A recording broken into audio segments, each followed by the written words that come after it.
Assalamualaikum warahmatullahi wabarakatuh. Hai kelas 7. Ketemu lagi sama Bu Ruli Novida di kelas IPA. Pada pertemuan kali ini kita akan melanjutkan materi mengenai sistem organisasi kehidupan. Nah, di pertemuan kedua ini Ibu akan spesifik membahas mengenai pengertian dan struktur sel serta perbedaan antara sel hewan dan sel tumbuhan. Berikut ini kompetensi dasar dan IPK yang hendak kita capai hari ini.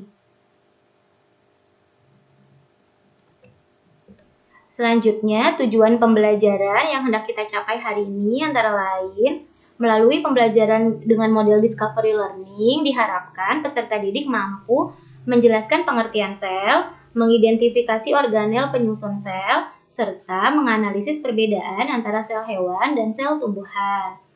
Juga dengan menunjukkan perilaku ilmiah antara lain rasa ingin tahu, sikap jujur, teliti, cermat, tekun, peduli, dan bertanggung jawab. Selain itu, diharapkan peserta didik juga mampu berpikir kritis, komunikatif, kolaboratif, dan kreatif.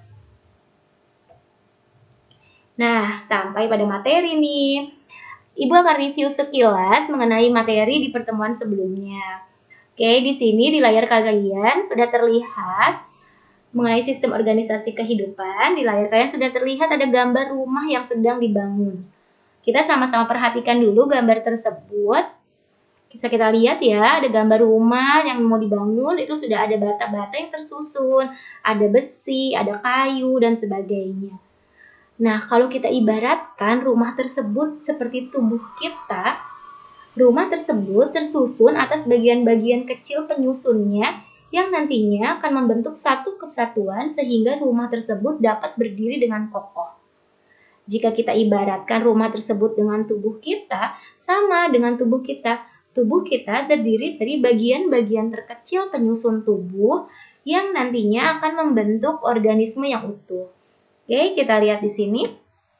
Nah, di sini ada gambar tingkatan organisasi kehidupan. Kita lihat dari bagian yang terkecilnya adalah sel. Tingkatan terkecilnya adalah sel. Kumpulan dari sel akan membentuk jaringan. Kumpulan dari jaringan akan membentuk organ. Kumpulan dari organ akan membentuk sistem organ.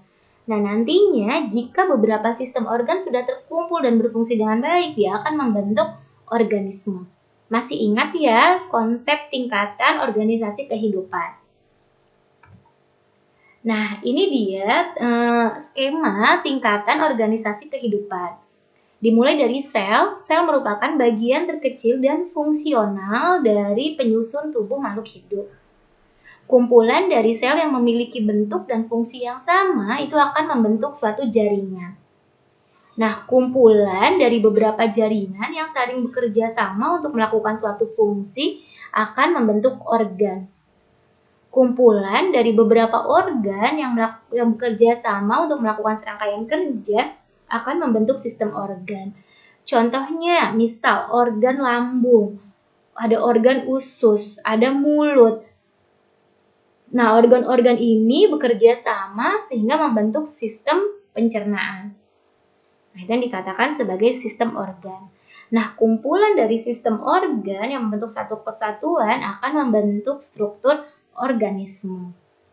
Oke, tolong diingat tingkatan organisasi kehidupan ini dipahami dengan baik agar materi selanjutnya akan lebih mudah kalian pelajari. Oke, sekarang kita bahas ke inti materinya, yaitu adalah sel. Sel merupakan bagian struktural dan fungsional terkecil penyusun tubuh makhluk hidup. Ibu tekankan, sel merupakan bagian struktural dan fungsional terkecil penyusun makhluk hidup. Kenapa dikatakan terkecil? Karena merupakan sel ini memang merupakan struktur paling kecil penyusun tubuh makhluk hidup. Dikatakan struktural karena sel berfungsi untuk menyusun tubuh makhluk hidup. Sedangkan dikatakan fungsional karena setiap bagian dari sel itu mempunyai fungsi-fungsi tersendiri untuk menunjang proses metabolisme tubuh makhluk hidup. Oke, kita lanjut. Yang pertama mengenai sejarah singkat mengenai sel. Pengamatan mengenai sel ini dimulai sejak Anthony van Leeuwenhoek menemukan mikroskop. Nah, di sini ada di layar kalian terlihat ini Bapak Anthony van Leeuwenhoek nih yang ini.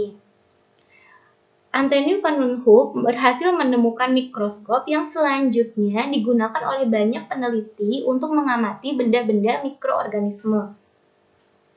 Nah, mikroskop yang diciptakan oleh Anthony van Leeuwenhoek dulu belum secanggih mikroskop yang kita gunakan sekarang di sekolah. Mikroskop yang dahulu diciptakan oleh Anthony van Leeuwenhoek masih menggunakan cahaya matahari sebagai sumber cahaya untuk melihat mikroorganisme. Setelah Anthony van Leeuwenhoek mampu menciptakan mikroskop, selanjutnya banyaklah peneliti-peneliti yang mulai meneliti mikroorganisme. Salah satunya adalah Robert Hooke. Bapak Robert Hooke dikatakan juga sebagai Bapak Sel, karena beliaulah penemu pertama sel. Robert Hooke mengamati rongga kosong pada sayatan jaringan gabus tumbuhan yang kemudian rongga kosong tersebut dikatakan atau diberi nama sebagai selula. Jaringan gabus mana sih yang diamati oleh Robert Hooke? Robert Hooke mengamati jaringan gabus pada tanaman singkong. Nah, kalau kalian amati misalkan di rumah ada tanaman singkong, jika batangnya sudah kering, itu bisa kalian kelopekin batangnya, kalian kupas batangnya, dan kalian lihat bagian dalamnya, itu ada bagian jaringan berwarna putih. Nah, itulah jaringan gabus. Disayat tipis sekali lalu diletakkan di bawah mikroskop dan diamati. Nah, tampilannya yang diamati sama Robert Hooke adalah seperti ini. Ini dia tampilannya. Di sini terlihat dinding sel dari jaringan gabus atau sel-sel gabus tadi. Ini ada dinding selnya terlihat. Nah, di sebelah kiri bisa kita lihat ini adalah bentuk mikroskop zaman dulu. Jadi zaman dulu saat Robert Hooke mengamati tentang sel, nah bentuk mikroskopnya seperti ini. Masih sederhana sekali, belum menggunakan listrik. Masih memanfaatkan cahaya matahari secara langsung. Oke, selanjutnya setelah Robert Hooke mampu menemukan rongga kosong pada sayatan gabus yang diberi nama selula, mulai banyak bermunculan peneliti-peneliti lain yang juga ikut mengamati tentang sel. Sampai akhirnya ini yang terbaru dan teorinya terpakai sampai hari ini adalah Schleiden dan Swan. Ini di tahun 1880-an. Ini Schleiden, ini Theodor Swan. Nah, Schleiden and Swan dia menemukan teori sel, mengatakan bahwa semua makhluk hidup itu adalah terdiri dari sel-sel. Jadi tidak hanya satu, tapi ada makhluk hidup multiseluler yang terdiri dari banyak sel. Schleiden dan Swan juga menyatakan bahwa sel adalah unit struktural dan fungsional terkecil dari makhluk hidup. Nah, ini sejarah singkat mengenai sel. Kita lanjut. Oke, berikutnya adalah struktur sel. Suatu sel memiliki 3 komponen utama penyusunnya, antara lain membran sel, inti sel, dan sitoplasma. Membran sel dikatakan sebagai membran. Membran itu adalah pelindung bagian luar. Jadi membran sel adalah pelindung bagian luar dari sel. Nah, inti sel atau nama biologinya disebut sebagai nukleus merupakan tempat materi genetik atau DNA dari tubuh selnya.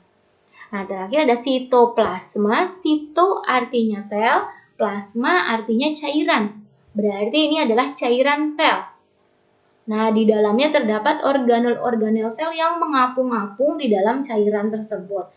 Oke, ini ada gambar struktur sel. Kita pandangi gambarnya sambil kita cermati baik-baik. Ini adalah suatu sel. Bagian terluar dari sel tersebut adalah membran sel. Ini bagian terluar atau bisa juga kita sebut sebagai bungkus mungkin ya. Bungkusnya itu disebut membran sel. Ini dia. Membran sel. Nah, di bagian tengahnya atau inti, nah inilah inti sel. Jadi 3 komponen utama penyusun sel, tadi membran sel bagian paling luar. Nah, tadi sudah dibahas ada inti sel, ini bagian tengahnya nih inti sel yang berisi materi genetik atau gen DNA. Inilah yang mengatur proses pembelahan sel, mengatur seluruh aktivitas di dalam sel. Itu adalah fungsi dari inti sel. Selanjutnya, komponen utama ketiganya adalah sitoplasma. Sitoplasma, tadi Ibu sebut, sito artinya sel, plasma artinya cairan. Jadi sitoplasma adalah cairan di dalam sel. Bentuknya seperti jelly. Nah, ini cairan-cairan inilah yang disebut sebagai sitoplasma. Nah, bagian yang ngapung-ngapung ini apa ya? Bagian yang mengapung-ngapung pada sitoplasma disebut sebagai organel sel. Ada berapa sih banyaknya organel sel? Di handout, Ibu sudah mencantumkan beberapa organel sel beserta fungsinya. Nanti silahkan kalian simak lagi. Nah, sekarang kita akan membahas ada apa saja penyusun struktur sel. Nah, untuk lebih memahami agar kalian lebih paham mengenai organel-organel sel, yuk kita simak video berikut. Disimak baik-baik videonya karena nantinya Ibu akan meminta kalian menganalisis isi video tersebut. Ikhtisar struktur sel. Translate by Firaliza. Sel adalah unit fungsi terkecil dari organisme. Semua sel memiliki 3 kesamaan. Tidak peduli apa jenis sel mereka. Semua sel memiliki membran sel yang memisahkan dalam sel dari lingkungannya. Sitoplasma yang merupakan cairan seperti jelly, dan DNA yang merupakan materi sel genetik. Ada 2 kategori besar sel. Kategori pertama adalah sel eukariotik. Mereka memiliki organel-organel yang meliputi bagian inti dan bagian-bagian khusus lainnya. Sel eukariotik adalah sel yang lebih kompleks, seperti yang ditemukan pada tanaman dan hewan. Kategori kedua adalah sel prokariotik. Mereka tidak memiliki nukleus atau membran penutup organel. Mereka memiliki materi genetik, tapi tidak terkandung di dalam inti sel. Sel prokariotik akan selalu bersel satu, atau organisme uniselular seperti bakteri. Jadi, apa itu organel? Organel berarti organ kecil. Adalah bagian khusus dari sel yang memiliki pekerjaan unik untuk dilakukan. Mari kita mulai dari inti, yaitu pusat kontrol sel. Inti atau nukleus mengandung DNA atau genetik. DNA memerintahkan kegiatan yang sel lakukan, dan bagaimana hal itu akan dilakukannya. Kromatin khusus adalah bentuk DNA yang tersebar dalam membran nuklear.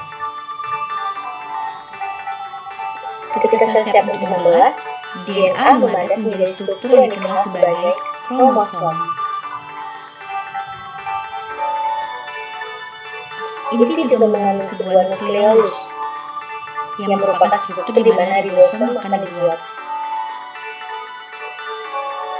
Setelah ribosom meninggalkan inti, mereka akan memiliki tugas penting, mensintesis atau membuat protein. Di luar inti, ribosom dan sisa organel melayani sitoplasma, yang merupakan cairan seperti jelly.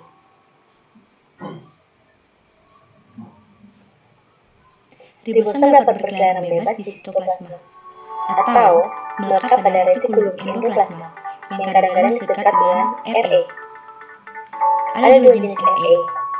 RE kasar memiliki ribosom yang melekat padanya, dan RE halus tidak memiliki ribosom melekat padanya. Retikulum endoplasma adalah membran tertutup untuk mengangkut bahan, seperti protein yang disintesis oleh ribosom, protein dan bahan lainnya muncul dari retikulum endoplasma melalui vesicula kecil, di mana aparatus Golgi yang kadang-kadang disebut dengan badan Golgi akan menerima mereka. Protein bergerak melalui badan Golgi, lalu mereka akan diubah menjadi bentuk yang dapat digunakan oleh sel. Badan Golgi ini melakukannya dengan melipat protein menjadi bentuk yang dapat digunakan atau menambahkan bahan lain pada mereka, seperti lipid atau karbohidrat. Pada tumbuhan, folklore adalah struktur seperti kartu menyimpan bahan yang berbeda. Di sini, di sel tumbuhan, folklore sentral berfungsi untuk menyimpan air. Kembali ke sel hewan, ada yang melihat organel yang disebut lisosom. Lisosom adalah pengumpul sampah yang mengambil bagian sel yang rusak. Mereka menggunakan enzim yang akan memecah pengumpul sampah pada sel. Mitokondria adalah organel pembangkit tenaga di struktur kedua sel, baik sel hewan maupun sel tumbuhan. Selama proses yang disebut dengan respirasi seluler, mitokondria membuat molekul ATP yang menyediakan energi untuk semua kegiatan sel. Sel-sel yang membutuhkan lebih banyak energi akan memiliki lebih banyak mitokondria. Sementara sel mempertahankan bentuknya dengan menggunakan sitoskeleton. Sitoskeleton termasuk mikrofilamen, seperti benang yang terbuat dari protein, dan mikrotubulus, yang merupakan tabung tipis berongga. Beberapa organisme, seperti tumbuhan yang fotoautotrofik, mereka menangkap sinar matahari untuk energi. Sel tumbuhan memiliki organel yang disebut kloroplas. Kloroplas adalah tempat di mana terjadinya fotosintesis. Ini berwarna hijau karena memiliki pigmen hijau yang disebut klorofil. Sel tumbuhan juga memiliki dinding sel di luar membran sel mereka, sebagai bentuk dan melindungi sel tumbuhan. Sel hewan tidak pernah memiliki dinding sel. Ada banyak struktur unik lainnya yang hanya beberapa sel miliki. Dapat dilihat sebagai berikut. Pada sel hewan misalnya, saluran pernapasan dilapisi dengan sel yang memiliki silia. Ini adalah rambut mikroskopis yang dapat bergerak seperti gelombang. Fitur ini membantu perangkap untuk menghirup partikel di udara dan mengeluarkan mereka ketika Anda batuk. Fitur lain yang unik di beberapa sel adalah flagella. Beberapa bakteri memiliki flagella. Sebuah flagella seperti ekor kecil yang dapat membantu langkah sel atau membawa dirinya sendiri. Satu-satunya sel manusia yang memiliki flagella adalah sel sperma.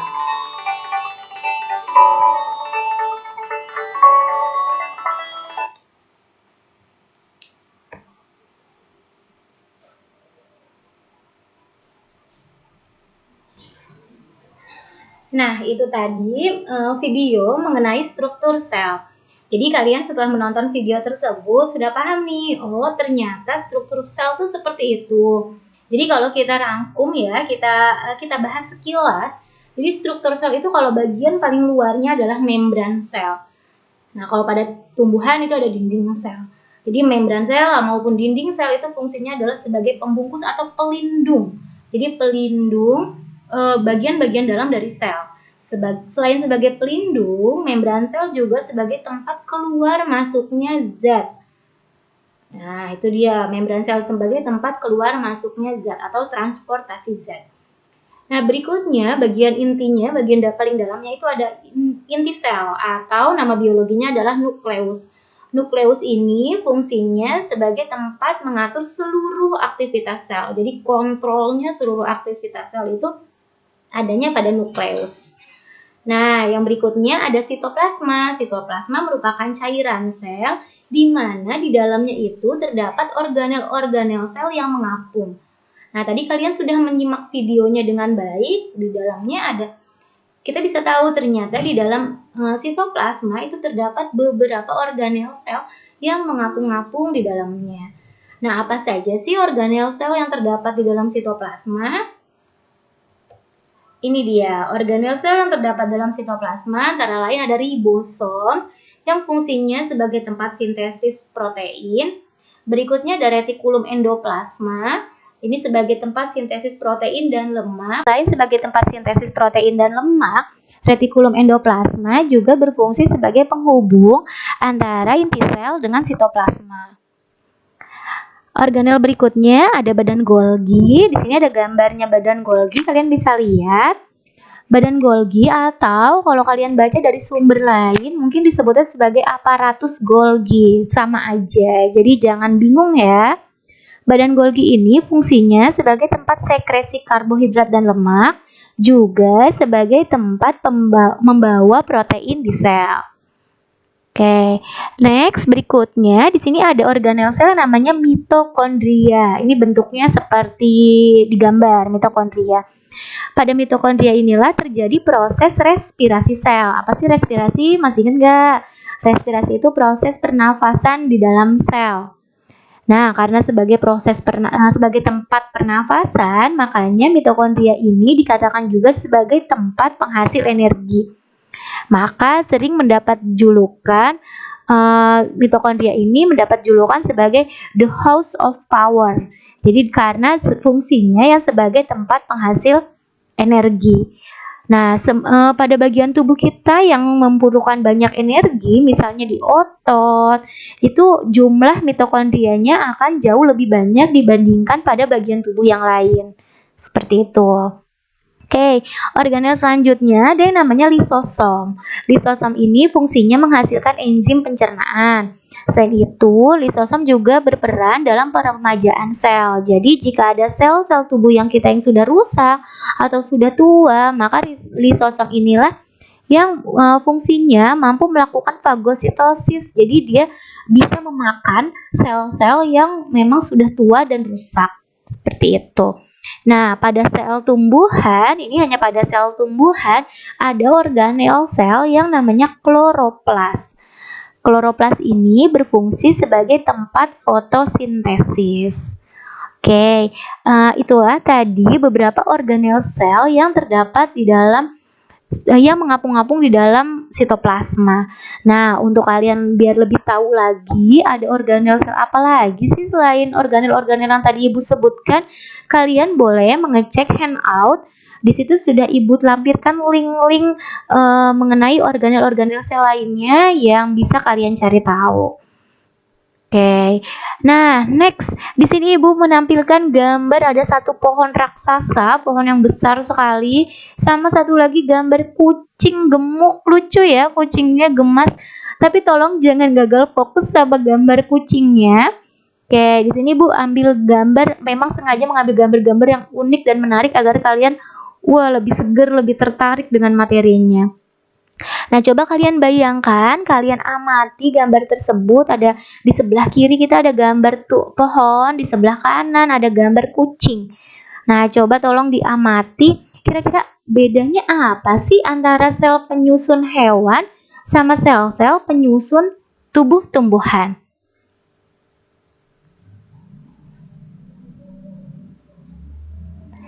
Nah, ini dia gambar sel hewan dan sel tumbuhan. Di sebelah kiri Ibu tampilkan gambar sel hewan, di sebelah kanan Ibu tampilkan gambar sel tumbuhan. Makanya warnanya hijau karena ada kandungan kloroplasnya tadi. Oke, kita satu-satu ya. Kita lihat pada sel hewan. Pada sel hewan di situ terdapat membran sel. Ada nukleus, sitoplasma, nukleolus atau anak inti, ada badan Golgi, ada vakuola sedikit kecil, dan ada lisosom, serta ada retikulum endoplasma. Sedangkan pada sel tumbuhan kita lihat ada dinding sel. Nah, sudah terlihat ada bedanya ya. Ada membran selnya juga, ada kloroplasnya, ada vakuola dengan ukuran yang besar, ada badan Golgi, mitokondria, nukleus, retikulum endoplasma, dan nukleolus. Coba kalian amati perbedaan apa saja sih yang terdapat antara sel hewan dan sel tumbuhan dari struktur selnya. Nah, ini dia tabel perbedaan antara sel hewan dan sel tumbuhan yang bisa kita lihat bersama-sama. Nah, di sini ada bagian-bagian sel. Yang pertama, dinding sel. Sel hewan tidak mempunyai dinding sel. Jadi sel hewan itu tidak mempunyai dinding sel. Makanya tubuh manusia kita atau tubuh kucing tadi yang ada di gambar itu akan lebih fleksibel Coba kalau kalian pegang bagian pipi misalkan. Nah, pipi kita ini masih empuk nih, masih lebih fleksibel karena tadi sel hewan tidak mempunyai dinding sel. Sedangkan sel tumbuhan itu mempunyai dinding sel. Makanya kalau kalian pegang pohon, batang pohon, itu akan terasa keras, terasa kaku karena selnya memiliki dinding sel. Bayangkan yang namanya dinding, tembok, itu kan udah pasti keras. Nah, itulah yang terjadi pada sel tumbuhan. Strukturnya keras dan padat. Berikutnya ada selaput sel atau membran sel. Ini ditulisnya selaput di sini ya. Membran sel, hewan memiliki membran sel, tumbuhan juga memiliki membran sel. Fungsinya tadi sebagai tempat keluar masuknya zat dan juga sebagai pembungkus atau pelindung dari bagian dalam sel. Berikutnya ada inti sel.